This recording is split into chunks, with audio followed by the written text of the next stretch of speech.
Answer the following. You are given a thread and a meter scale. How will you estimate the diameter of thread? Thread तो बहुत पतला होता है, तो metre scale से तो आप नहीं नाप सकते, क्योंकि 1 mm के भीतर मीटर स्केल नहीं नाप सकता। उसका मिनिमम काउंट ही यही है 1 mm। तरीका ये है कि आप एक पेन या पेंसिल ले लें, ठीक है, और उस पर धागा लपेट लें।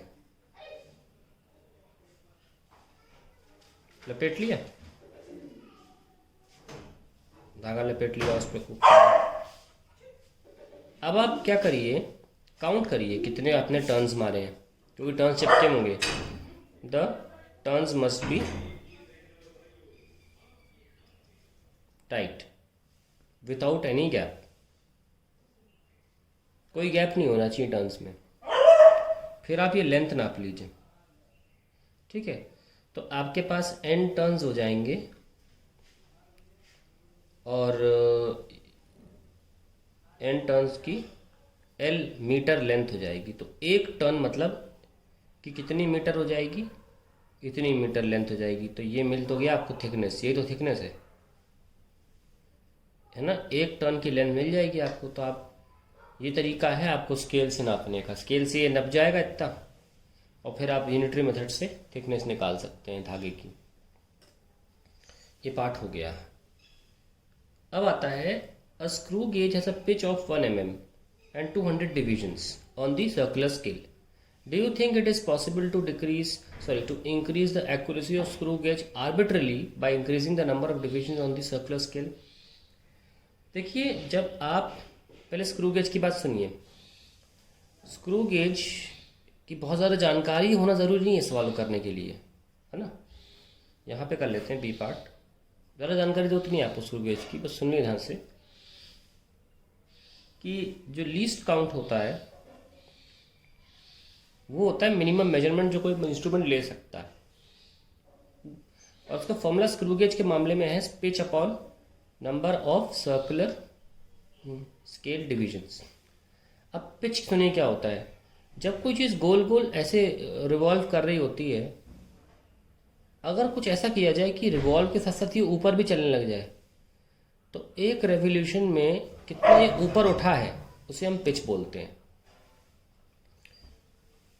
ऑब्वियसली अगर मैं number of circular scale division, जैसे बोला है कि 200 डिवीजन है, क्या कितना ही भी चाहे उतना हम स्क्रू गेज का लीस्ट काउंट बढ़ा सकते हैं, घटा सकते हैं, या एक्यूरेसी को बढ़ा सकते हैं। तो arbitrarily by increasing number of division of circular scale. तो आप देख सकते हैं कि लीस्ट काउंट जितना कम होगा उतनी अच्छी एक्यूरेसी होगी, क्योंकि लीस्ट काउंट क्या है, मिनिमम जो एक स्केल नाप सकता है। अगर लीस्ट काउंट कम करोगे तो ऑब्वियसली और कम नाप पाएगा। तो ये बात तो सही है, एक तरह से देख के तो लगता है कि number of circular scale division से ये इन्वर्सली प्रोपोर्शनल है, तो इसको बढ़ाने से घटना तो चाहिए।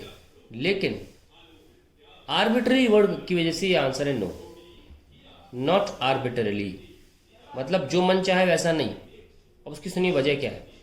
वजह यह है कि दो ऑब्जेक्ट्स के बीच की दूरी को देखने की आँख की भी क्षमता होती है। ऐसा नहीं कि कितना ही पास आ जाए आँख फिर भी देख पाए। अगर सर्कुलर स्केल डिवीजन बहुत पास कर दोगे तो पास करने से क्या हो जाएगा, तुम देख तो पाओगे नहीं। अब माइक्रोस्कोप लोगे क्या डिविजन्स की दो डिस्टेंस को देखने में? अगर माइक्रोस्कोप ही देखना था तो माइक्रोस्कोप से कर लो सारे काम।